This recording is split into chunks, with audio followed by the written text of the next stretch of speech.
Moving on to other things in life. Tiny home. I got a trailer, start cleaning it up, and leave full of scrap metal. So I'm gonna hold on to a few of these. But yeah, the rocket box, even rolled her truck on that, so that's done. Still gonna get rid of some other stuff down here, but there's actually space now, so the whole idea is I can park.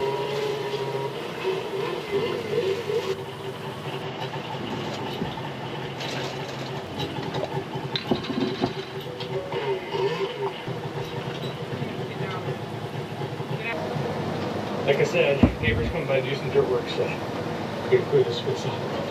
Suppose we'll do what I really want. Because we're running out of time, so we're gonna do something else. This hot dog is cooler. You guys are gonna do.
on thinking about it.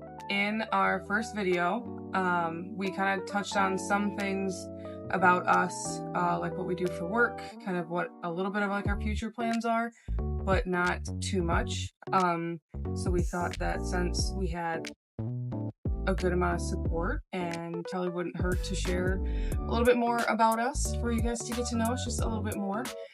And what better time to do that than on a very humid, rainy evening while we're stuck inside. So I had mentioned before that I do mental health therapy. So grew up in Swanton, graduated high school. Before going to college for social work, worked in a hardware store, and then went to school in Defiance for social work and graduated. And then following that, I did some work in foster care. I did some work with the DD population, which I loved. My minor's autism studies, so greatly enjoyed that. Love that population, that community. Hospice care, correctional mental health, but there's been a whole slew of different things, which is part of the reason I love the social work umbrella of careers and employment, because there's just so many different opportunities that you can go into. I definitely love not bouncing around per se, but I love being able to go into new areas, learn new things, just get all the information from everything that I can, and then I get really eager to go on to the next thing. So that's part of the reason that I was so drawn to it, of course, with helping people and supporting people. At some point, I'd like to possibly go back and get my master's. Not 100% sure how that'll look, but thankful that I can work remote or I can go into an office is what it is. I can kind of make it what I need it to be for me. And the correctional mental health is where I had met him. Yeah. I grew up in Toledo, went to Whitmer High School. Hadn't really had a whole lot of jobs. Worked with some family. Helped my cousin get his business started. Worked there for a handful of years, and then I came across the prison. Wanted healthcare, wanted the benefits, thinking that was what you needed to do to grow up, you know? Being 21, just bought my house, and thought, you know, it should be a good career, let's get into it. And 8 years there now. Met her a couple years ago and realized that life isn't just the cookie cutter, what they sell it to be, and realized that it's more to it than what everyone says it is or what it could be. And I wanted to go out and explore, and so that's kind of when we just, anytime we really can, we go out and for a long weekend or a little week here and there and go somewhere new, try to explore something that we haven't seen yet, to a point where we want to do it full time, where we want to take some time off and go everywhere, try to see all these places that, you know, you kind of only see in like movies, and kind of just that fantasy life that we want to try to fulfill, kind of fulfill that American dream. And ours is traveling full time. Well, as much as we can, anyways. I think we kind of figured out that it was going to be something that would work well for us when we came here the first couple times. We're at his parents' property in Southern Ohio right now. We came here a good amount. But it started off with a tent, and it was freezing, and that was awful. Good time ish. Yeah. But then the next time we came back, yours truly is awful with measurements. So what was that, like a 13 by 20 carport that had 2 doors and 4 windows and a roof that you couldn't reach. But that was our setup for a while, and we loved it. Loved having the doors open. Dog loved it. Loved coming down here. The setup. We had a kitchen area. We had the bed area, fire table in there, as we'll see. But then it was ironically around the time that we decided to do the camper setup, because every time we came down, it was sweeping it out, cleaning it up, you know, getting it set up on and on. A lot more upkeep than what we'd like. It wasn't just coming down and being ready to have a good weekend. It was coming down, spending 4 to 5 hours cleaning it up, sweeping, getting it prepped and ready for us to even unload the vehicle, to then have everything unpacked and set up for the night, to where now we're and couldn't come down like at night, because if we did, it was it's a 4.5 hour drive. Like it's a long drive just to get here. You're burning all your batteries just to have light to sweep and do everything. But of course, as things go as well, you know, the durability of it started to fade because of the sun exposure and the heat and the weather and everything. So, you know, like I was saying, ironically, around the time that we decided to start looking at campers and everything, the first trip that we came here with the camper was the same trip that we discovered that the carport had been overcome by snow, the weight of ice, the roof collapsed. Some of our stuff made it, most of it did not, which was fine. But it was bittersweet because we had a lot of good memories in that, and we were like, you know, if we came from tent camping to the carport to the camper, like, yeah, we're upgrading, you know, as people do, but we've done it. And whether it was super hot or super cold, and we're trying to make blanket forts in there with propane to stay warm, and having a river of water run through the carport because we did the flooring wrong or whatever it was, like, we always just figured out none of the issues we ran into were enough to like make us call it and be done and not want to do it anymore. So even with the camper, it's been a learning curve, especially the first trip here. It was Valentine's Day when we got it, and then that weekend we were here. It snowed like 3 to 4 inches. Snowed, and then there was, I think it was freezing rain. Yeah. Also, so like camper slipped off the jacks, and again, yours almost lost it down the 1,000-foot hillside. Yeah, yours truly moved wheel chop a little too early. So, very hesitantly touch those now, but live and learn. That's all part of it, you know? I think the next trip after that, made it up easily, got set up well, opened the door, and fridge had opened and lost about a dozen eggs all over the floor. I hope I deleted those photos so I don't have to relive it, but if I still have one, we will share. But all camping people know, name of the game. There's always something. And during that time, it was definitely when we tested our relationship through everything, like the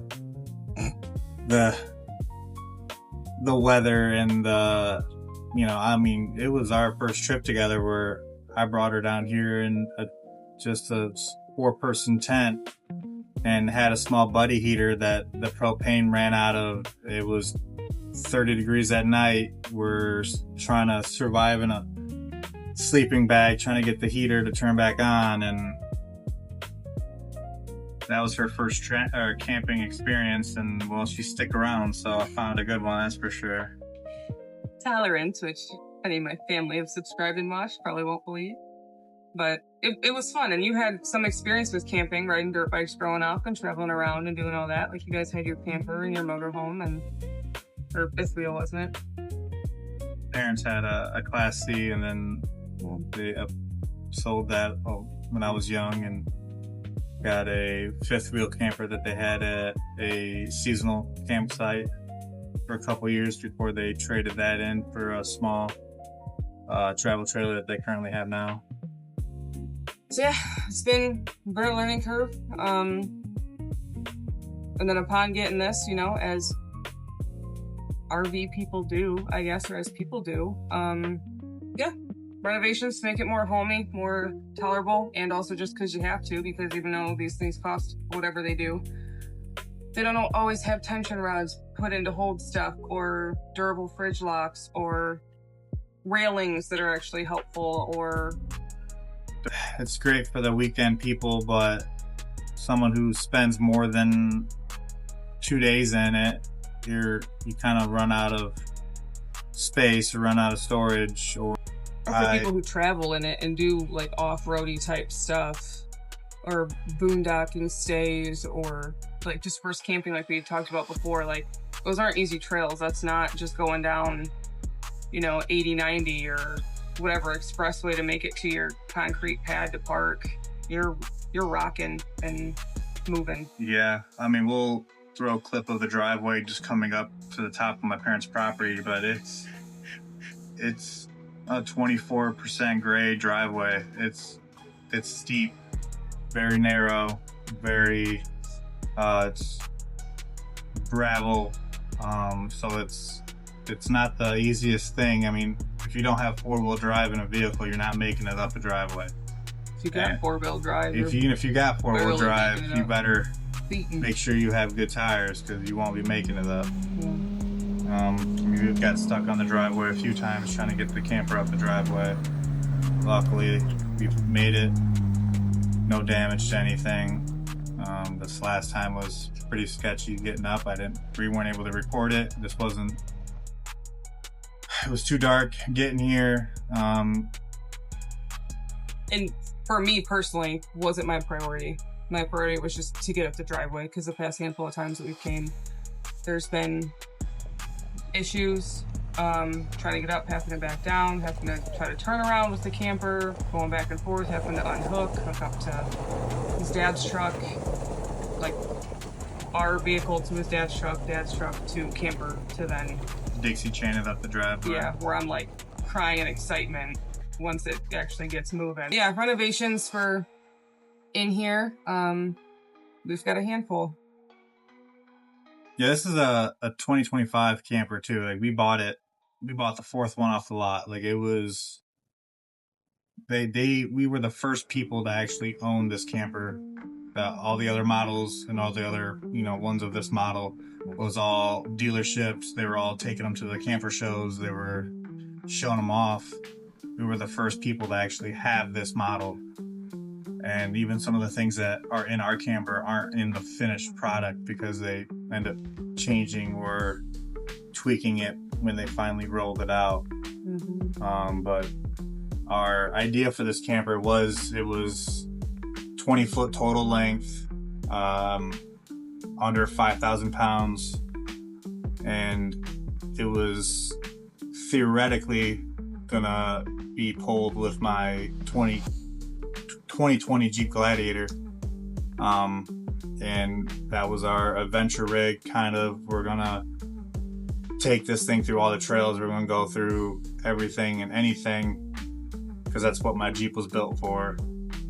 And I started getting issues in my Jeep, and end up coming down, discovering that I had the camshaft and valve train system failure that a lot of Chrysler vehicles are having. And it kind of opened my eyes to where maybe it wasn't the best idea to be kind of at the upper end of my towing capacity on my Jeep, be pulling this thing around, trying to take it off-road, and that I needed a bigger vehicle that wouldn't have issues towing it, and towing it distance, like planning on taking it across country multiple times back and forth, and anywhere and everywhere we wanted to go is kind of the goal. And finding a Facebook Marketplace deal that seemed too good to be true, and end up buying the Duramax that we have now. Had that for about a year. That ran into a bunch of issues that we finally hopefully got figured out. But I mean, it's always something, always going to be something. So hopefully now that we have an overkill truck to tow this little baby camper, that, we'll have no problems taking it across the country when we plan on doing that here shortly. Keep finishing up to get to where we need to be. Well, getting it put together for us to live in. Yeah. We're planning on living in this camper full time for about 6-8 months before we'll go into a slightly bigger camper, but still have the same plan on traveling, of the kind of a remote off-grid style, going through trails, just having a little bit bigger, more storage of in a camper. We did some upgrades and some renovations. A quick run-through list would be to change out the ceiling lights. Used to have the normal lights that obviously the campers come with. We put in ones that have a white light, a warm light mix, and then our blue. I really like the blue. I'm not a very big person for like direct, intense lighting. I'm more of a candle lit or lamp person. So that's kind of what inspired that. We put in some wire shelving into the wardrobe and the linen closet for extra storage there. We had it to like hang clothes in the wardrobe and in the linen closet. We just didn't really love it. Everything kind of was always a mess. So we changed that around. The door, we call it the linen closet, in the bathroom, but the handles were next to each other and it was always a pain to go in there and get stuff out. Because then you're shut in the bathroom where your hands are full. I didn't want to be setting stuff on the toilet. There's no counter space in there to set anything on. Just too much of a mess. So we changed the side that the handle was on, switched everything around, so it's a lot easier to access now. In preparation for being in here a longer period of time, we took the couch out to see what it looks like, and my desk from the house fit in here really well. So luckily that is now like the little office spot where I'll be able to work remote from, have all of our stuff set up for editing. Just a little camper office area. We also removed the old mattress, as almost every RV owner does, and upgraded that, and then also found I think it's pronounced bungee board, but it's just a bed frame to help lift the mattress off the framing spot for the mattress so that it doesn't get all the moisture build up. It can air out if it needs. Before, when we would like leave the camper or something after being in here, we'd have to like stack pillows up at the corners to help let it air out before we got back.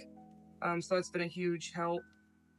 Horror stories, I guess, of people finding out that their bottom of their mattress has black mold, or the camper has mold in it and stuff because of that moisture buildup, that mildew.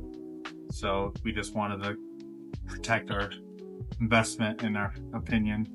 Side note about moisture buildup, which didn't realize, just like we discovered with tent camping, that you gotta leave a window cracked or your body heater won't work because there's too much fume buildup. Anyways, but with the cold weather and having the heat on, I right off the rip was like, close everything, seal it down, all of that. Like, I want to keep the heat in, it's cold, yada yada. Yeah, you do that, you are having some wet windows with condensation. So once we cracked the exhaust fan open and just had it on low, the problem was fixed. We didn't have any issues. But it was to the point that like water was pooling like in the bottom of, and we were having to use the towel and try to wring it out, and it was just a mess. So definitely leave that stuff cracked for airflow, because that's a very big part of a lot of it is airflow. And there's been a handful of things outside too that we've changed and done. But yeah, there's been the back rack, there's been the rear support bar for underneath for stability. You've changed the jacks to stuff that's more durable. And the feet on the jacks, you've gotten the different chocks, the leveling blocks. Which the rubber feet on the bottom of the jacks that I didn't know were a game changer until putting them on there. But found out also that it is almost recommended at some campgrounds. We went to the one in Hilton Head, South Carolina. National Resort or something. Yeah, the National Resort, and it's a mandatory you have some sort of pads on the bottom of your metal feet on the concrete. Yeah, you can't put your metal feet on the concrete. You can remove the picnic table if you want to on your own. You have to ask them, but it's a nice place. A very beautiful place, but so I'm happy we did that little upgrade. But it definitely helps out with stability as well, especially in rough terrain. Yeah. the door lock and the railing outside is another thing. But the valances, took some of the valances down, put curtain rods up. My mom helped me hem the curtains to fit because it's just homier, it's more comfortable. We'll also kind of run through quick just a couple like the gadget things that we have that we like to use a lot. The RV leveler, the Mopica propane gauge. You have the Anchor battery app. And then the door lock next to my phone too. But I have a camper binder at home that I started to put together a bunch of different things.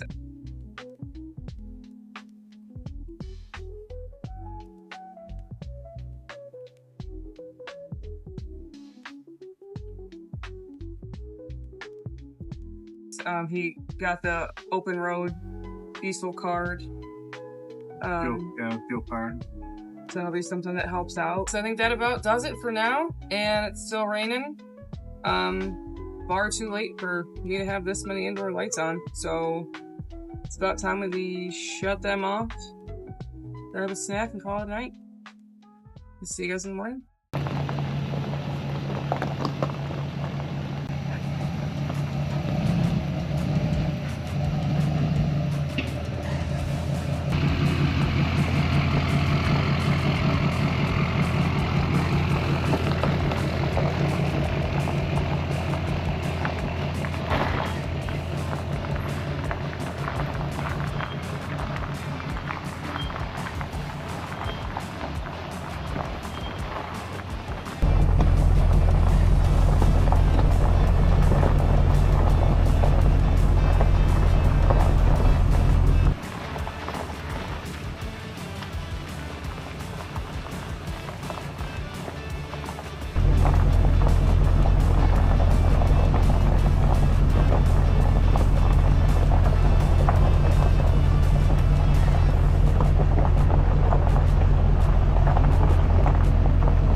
Yay, we're gonna run some Ridges. Yay. Add that. That adds to the end.